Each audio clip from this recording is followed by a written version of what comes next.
Get in the know. Non-stop Vikings talk. It's Purple Daily on Score North and ScoreNorth.com. Well, actually, it's Purple Access because every Thursday we record a Purple Access, and some weeks it's Chip Scoggins of the Star Tribune, and some weeks it's the birthday boy. Happy birthday, Tyler Forness, Vikings. Thank you. Wire.com, which is also where I write for. It is a great place to find Vikings coverage, other Vikings podcasts. Tyler does absolutely fantastic stuff. And of course, Declan as well, sponsored by our friends at Quick Trip and also sponsored by our friends at Livia Weight Control Centers. That's right, their Black Friday offer. Guess what, folks? It's been extended. Join today and save up to 50%. Look at that guy right there. Looking good, fit and trim, 40 pounds down. That's because of what the folks at Livia did for me. Go to livia.com or call 855-GO LIVEA. This is a limited time offer. Again, save up to 50%. Livia, LIVEA.com, voted Minnesota's best weight loss program 3 years in a row. Check them out. Okay, birthday boy, let's start with this. I want your thoughts on the Vikings quarterback situation, the decision to stick with Josh Dobbs after a week of thinking about it by Kevin O'Connell, and do you agree with it? Agree is such an interesting word in this scenario. Let's start here. I get it. I get not wanting to make the change. I get understanding that, hey, you have Dobbs was trying to learn this offense, and something that I've been pondering for a while, and I bounced it off a couple people, and they agreed. I think the reason why you didn't see a lot of run game implemented into this offense is because Dobbs didn't know it. And you don't want a situation where your entire team is learning a new play when the quarterback doesn't understand the verbiage of the system yet. And I think that's part of the reason why we've only really seen a couple here and there. Now, most of these guys have run RPOs, read options throughout the course of their career, because college has been doing it for about a decade. At the end of the day, though, if the quarterback doesn't know the basic verbiage of the offense and how to call formations and personnel and stuff, why are you going to want to teach him more and get this offense to a point where they're trying to learn new things when they should just be trying to help the quarterback get into position and get ready to go? Now, you have over a month. It'll be about 6 weeks that Dobbs has been in the building on Sunday against the Las Vegas Raiders. So now you have a bigger sample size. Not only do you have a bigger sample size, you have a bye week to understand, hey, what is he doing well? What is he not doing well? And that's where self-scouting occurs. You don't have time to self-scout during the season. You can only do so much.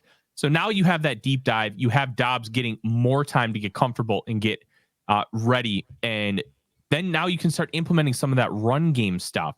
And you don't have to do a lot of it. You're not going to run a Lamar Jackson style offense where you're running him 15 times.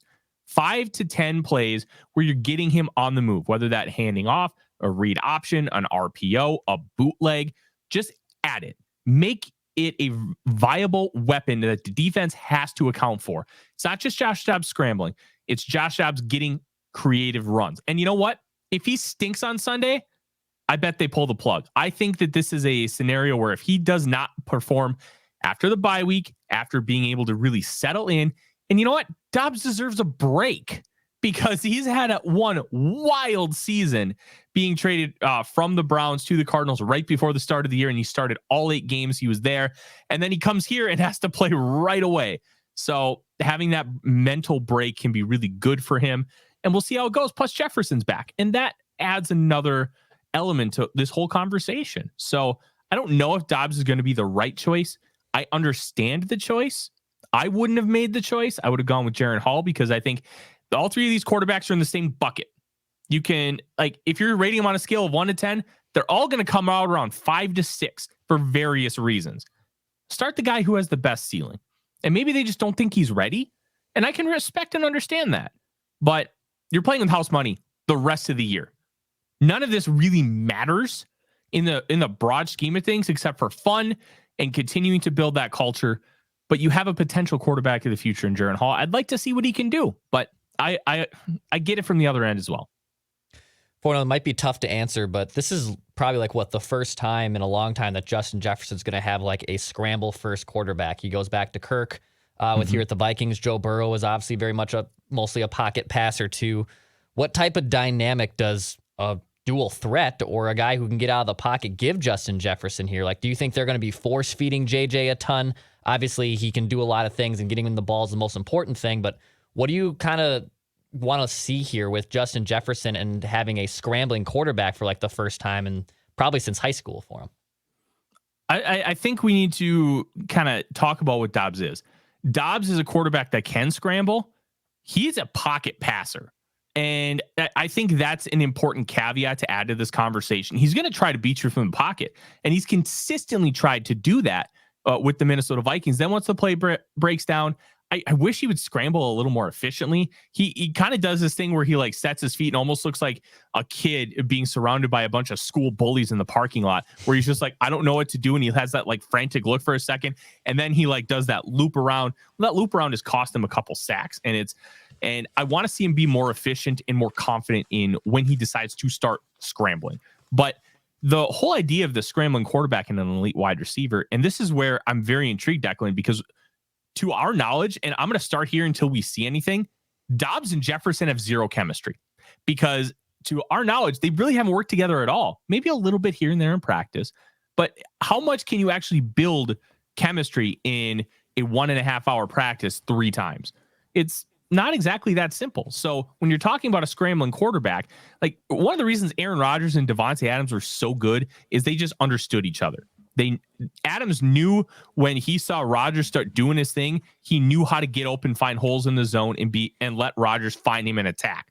It was what made them so special. Adams and Rodgers have other qualities that make them special as football players, but that was what made their dynamic so good. Jefferson having that down the line, I think would be phenomenal, because he will be able to just understand where to go. And then when you have that chemistry with the quarterback, it can really make defenses like, I'm trying to think of the right verbiage, but it can really put defenses in a bind, because all of a sudden you're not just covering him for 3-4 seconds. You have to worry about him sliding behind a zone and getting wide open. And then all of a sudden it's 40 yards. I don't think that's happening right away. And that's not due to the fault of anything but time. If Dobbs had an entire offseason to work with Jefferson leading up to this game, I think you'd see a lot of those elements. But right now, I don't think we can judge anything about the idea of the scrambling quarterback in Justin Jefferson until we see what chemistry can do, because that is when I think you're going to see some of that special element. And that's why I relate it to Adams and Aaron Rodgers. So just from a starting point, I think the potential here, though, that intrigues me, and there's a bunch of things I'm intrigued by. Like, I have no idea if they're going to work. What intrigues me here is Dobbs does have the ability to buy time with his feet. And so that goes back to what you're talking about, which can Jefferson keep a play alive? Kelsey's an expert, right? Like, he's an expert at keeping things. So like if Mahomes is scrambling, Kelsey is trying not to find like the route he was supposed to run, but a place to sit down and make a catch. So what I'm curious is, can O'Connell and Jefferson and Dobbs, can they find a way to extend plays here? Because, you know, in Kirk's defense, that's just not Kirk's game. If Kirk is put into the boots, he's still going to throw where he should throw. Dobbs can actually reverse, go backwards, and to your point, try and avoid problems as long as possible. So I guess my question is, not even just from a chemistry standpoint, but from a standpoint of what Dobbs can do athletically, is that, can that benefit Jefferson? Because he probably, I'm sure, does have the instincts to actually make up routes on the fly if there's not something there initially. Yeah, he absolutely can. And I think that's going to be a massive benefit for whoever that next quarterback is. And I don't think that it's going to be a prioritized to get a running quarterback. I think it's going to be a priority to get a quarterback that can move. And I think when you talk about that element, Judd, I think you look at a guy like Justin Herbert. Herbert is not a running quarterback. He's a quarterback that can run if needed, and he can make plays happen outside of structure, but he wants to beat you from the pocket. And I think you can kind of put Matt Stafford in that bucket a little bit. He's not as much of that mobility threat, but he's more than capable of scrambling and creating a little bit. And I think that's the direction this team is going to go. Now, there's a lot of talk about a guy like Jaden Daniels, who has a little bit of Lamar Jackson to his game, but is a much more refined passer at this point than Jackson was coming out of college. And I'd say a little less explosive as a runner. I think O'Connell, and this is complete conjecture, is going to want a guy who can beat you from the pocket, but can still do some of those elements. And I think that's going to help massively. But it's all about being able to attack downfield. And the one thing that I mentioned earlier, and you kind of mentioned Jefferson and being able to kind of create on the back end, the big thing with that is chemistry. And that's what this whole conversation is going to come down to. Jefferson can do it, but there's going to be, until we see it, there's going to be Dobbs knows he's going to be there and he's going to be able to throw it.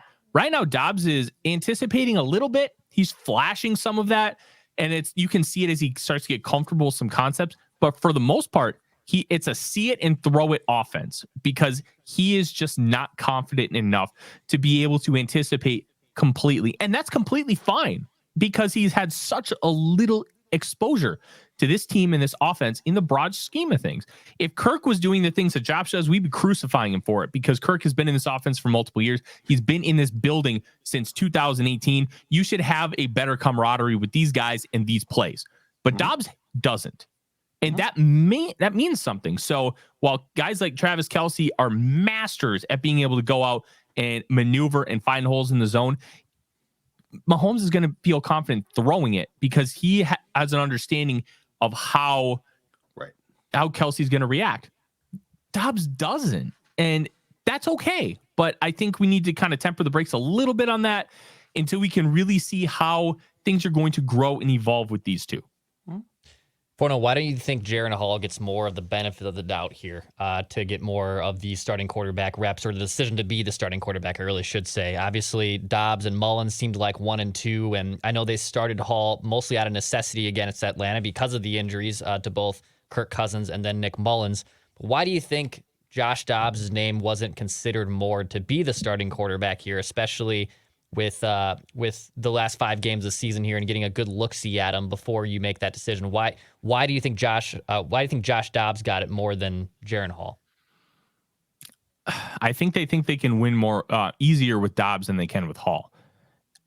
I think you can look at things and see, okay, Dobbs almost has 16 games of starting experience under his belt. He's a dual threat. He's really intelligent, and he was able to do a lot for this offense on the fly. Hall is a rookie in the National Football League as a 5th-round pick. We saw flashes, and the second he got that concussion, my biggest fear outside of his health was, this is it for Hall. He's never going to get another chance. And I really thought if he got that full game, he would have been able to show that he could be the guy the rest of the year. But sometimes you just don't have those opportunities, and when you have them, you can't let them escape from you. And it was taken away from him by that concussion, and it sucks. It really sucks, and especially sucks for me because of how much I like Jaren Hall. But coaches aren't necessarily trying to look at development. Now, they always are. They're always trying to develop their people. But their number one job is to win. And like when we talk about like Brian Flores with the whole tanking deal, and he's assuming the National Football League, the hypothesis of the case was that owner Stephen Ross was willing to pay him an extra $100,000 for each loss, and he tried to win. Players and coaches try to win. Front offices will tank.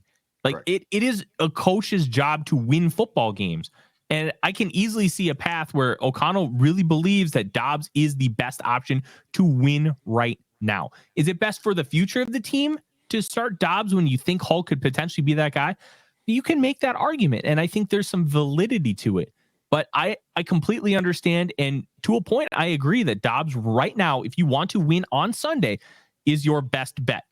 I group them all in the same bucket, so I'd rather gamble on the future, but I'm also not being paid millions of dollars to make these decisions, and my ass isn't on the line for any wins or losses that come from them.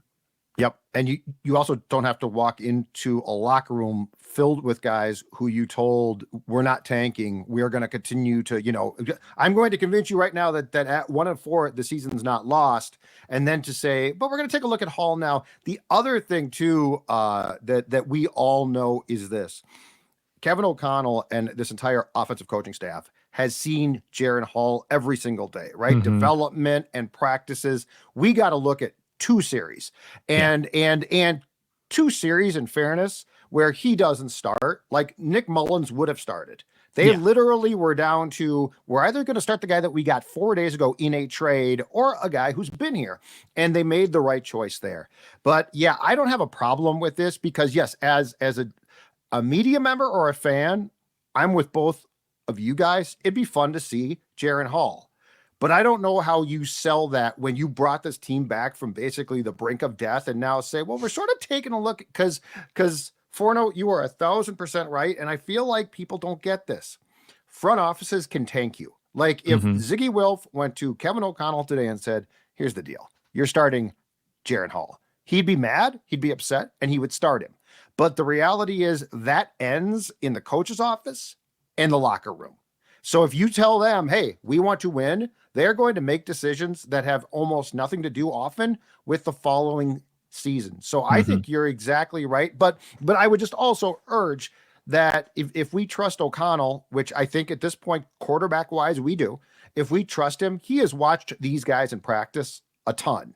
So like Jaren Hall, there might be 10 things that he could rattle off about why it's not smart to start him that we wouldn't know from an observation of approximately 7 plays against the Falcons. So this is why I think you got to be cautious because I am Mr. Tank. Like I would tank. Right now it's tougher, but I don't think that you can sell a tank at this point in time. You're in the 6th seed. I don't even think you could have sold a tank after Kirk Cousins and Justin Jefferson went down because that's not the motif of what this culture is. And I completely agree. I talked about it on Purple Daily on Draft. I thought the Vikings were going to end up picking Mullins because he's basically discount Kirk and how this offense runs. And I thought that's what they were going to do. Yep. But I would have started Hall. And I think you bring up a really good point about the locker room. And you have this culture of you're going to try to win. We are going to win football games. And that is our only goal. It does not matter what is put in front of us. If you're going to start Hall, you need to be able to have that conversation with a straight face and with conviction that Hall gives us the best chance to win. And I genuinely don't think that there is any evidence, and this hurts me to say because I love Jaren Hall. There's no evidence that says he is without a doubt the best option to put out there as the starting quarterback. You've seen what Dobbs can do. Basically, like for lack of a better term, Hawkinson even confirmed it, playing street ball, just not fully grasping the offense, having plays talked into his headset like Madden.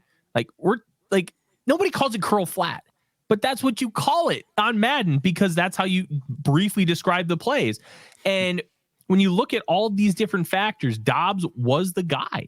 And I think you could make a case for Mullins because what Dobbs doesn't bring, Mullins does. And that is being able to throw rhythmic with precision and good ball placement. Ball placement cost the Vikings a win on Monday night against the Chicago Bears.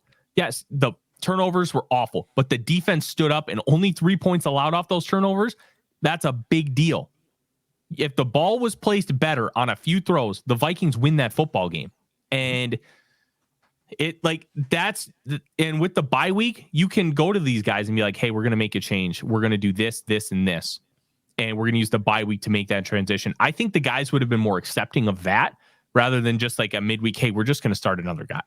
Because at least you have a plan, you have a method to your madness. And I thought if you're going to make that change, doing it during the bye made sense. I will also give O'Connell credit. He didn't try to ride this out. He came out Wednesday afternoon and said, Josh Dobbs is our guy. We're going to start Josh Dobbs on Sunday. And no cloud hanging over the head of the team. You're going to roll with Dobbs. And you know what? If he tanks on Sunday, we can continue to have this conversation after the game and on Monday.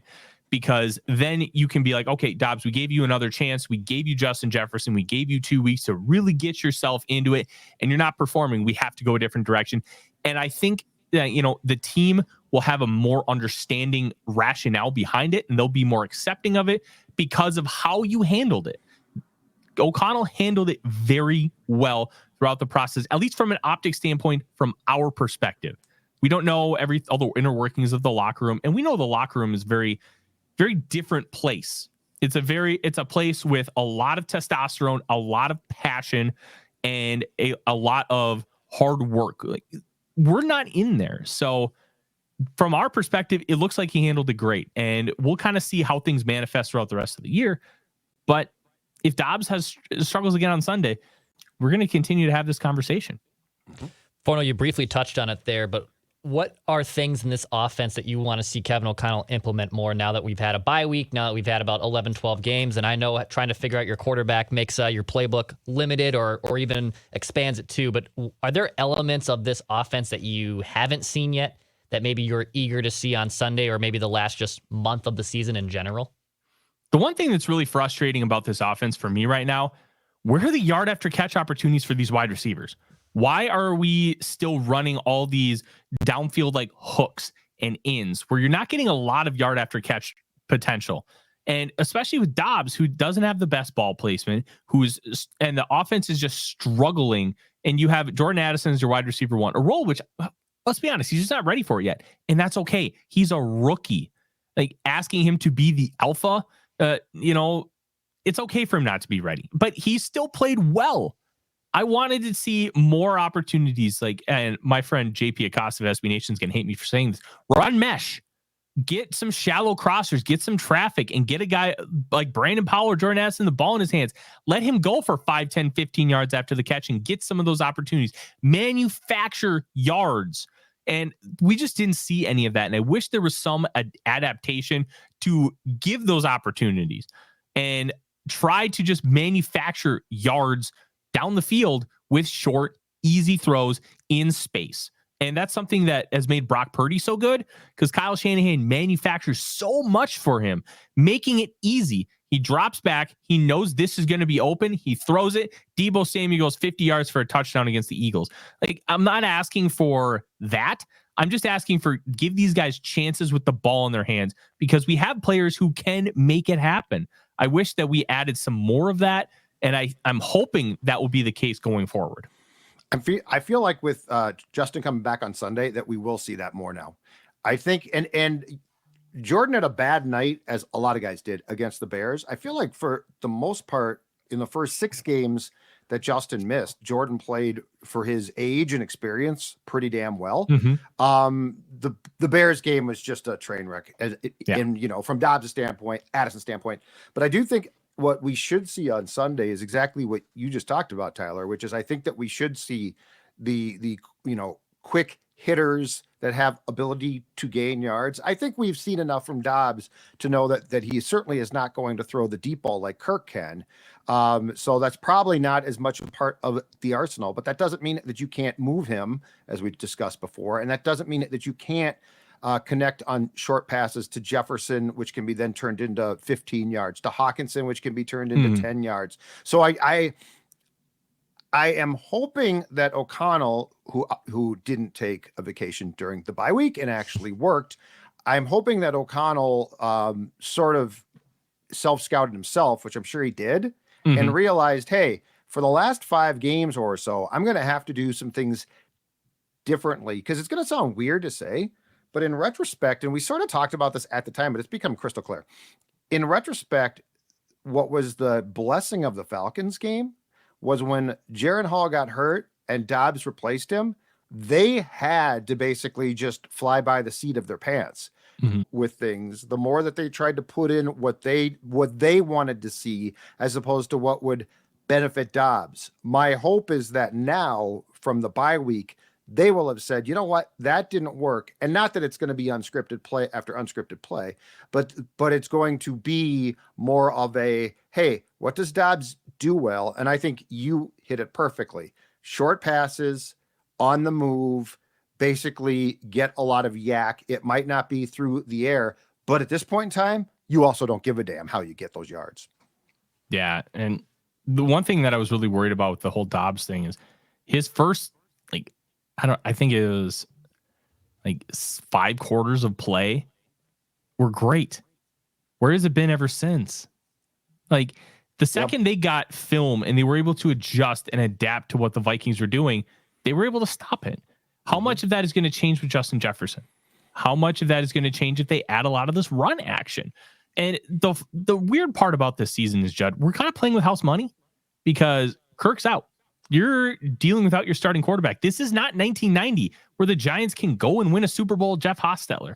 It just doesn't, you don't see that anymore. It's not the same. Nick Foles did it, but that's more the anomaly. backup quarterbacks in today's day and age are just not the same as they were in the 90s or the 80s, where you can have a guy who you've been grooming for 5+ years and is potentially a starter, but you have him behind another guy. Like this is fun. Like, let's have fun and let's enjoy it. And I want to be able to see more from Dobbs, but I need to see growth from that self-scouting. I need to see them adding some other things in to try and counteract what you're seeing on film. And until then, I'm just not going to have confidence that they're going to be able to get it done. But the nice part is all they have to do is win and they're in the playoffs. And then once you're in the playoffs, anything can happen. This is going to sound nuts because if I had told you any of this in training camp, you would have put me in a home. But the reality is this is a now defensive first team that's going to have to score enough points to win games, but you're not going to win big, which the Vikings don't. And you're also not going to score, I don't think, a ton of points. But like that Bears game actually, for where the Vikings are right now, right? If the Vikings had played a competent game, it's ugly as hell. But guess what? Mm-hmm. We're not talking about it because they score 14 points. They score 12 points. Whatever it is, and they win. Mm-hmm. Like that's the thing is we would have talked about that. We would have gotten on the Vent Line show and probably on Monday and talked about, ooh, is that an ugly game and blah, blah, blah. But guess what? If that's a win, you forget about it after that. Yep. So I really feel like these last 5 games are going to have to be driven by the fact that your quarterback does not make mistakes. Not that he makes a ton of great plays, but he does not make mistakes, and that you can score enough points to win. But the reality is right now, this is Brian Flores' show, and we just need O'Connell's group to be good enough to allow you to leave with a W. But if you're looking for style points, I got bad news for you. You should be done with this team because style points aren't what they are going to be after. They're down their quarterback. They're on a guy they acquired in a trade. So I think we really sort of need to change our thinking too, and just accept the fact that you're going to have to be happy no matter how the win looks, as long as it's a win. Absolutely. And hats off to Brian Flores for the job that he's done with this defense. I made a bold prediction before the season that I think they'd finish either top 20 in yards allowed or points allowed. And right now, I think they're 8th in points allowed. That's nuts. So far, it's absolutely bonkers how good this unit has been. And if the Vikings were just able to hold on to the football, this team could easily have 9 wins. And they have the lowest margin of defeat in the league at 3.8 points per game. Yeah, that hurts. That hurts real bad because like luck has kind of flipped around on the Vikings, which is just wild to think. But the offense can do enough, and I don't think we're giving them enough grace. The fact that they didn't have Justin Jefferson for however long, they still don't have a running game, and guys like Jordan Addison were having to step up. And look, Brandon Powell deserves playing time even with Justin Jefferson back. I don't know how you're going to get it to him, but he has earned it on the field. He has been consistent. He has been good. He was this good in training camp, and he's now doing it against like first team defenses. Like he's not he's not going to be a guy that gets you 100 yards a game, but he's done enough to be able to get him some manufactured touches and let him do things with the football in his hands. I want to see more with Jefferson. I want to see how this is going to adapt and evolve. And once we do, we'll be able to come back here in 2 weeks and talk about going into that Christmas Eve game against the Detroit Lions, how it's going to actually manifest itself with a relatively healthy unit minus Kirk Cousins. Amen, man. Tyler, great stuff. As always, check out Forno's work at VikingsWire.com. You can also find my work there as well, but I'm telling you, it's updated constantly. Tyler does not sleep. He constantly updates that website. One-stop shopping for Vikings analysis, news. If you want it from the Vikings, you will find it at VikingsWire.com. Declan, tell the people what they need to know before we skedaddle. Yep, hit the subscribe button for daily Minnesota Vikings entertainment. This is Purple Daily.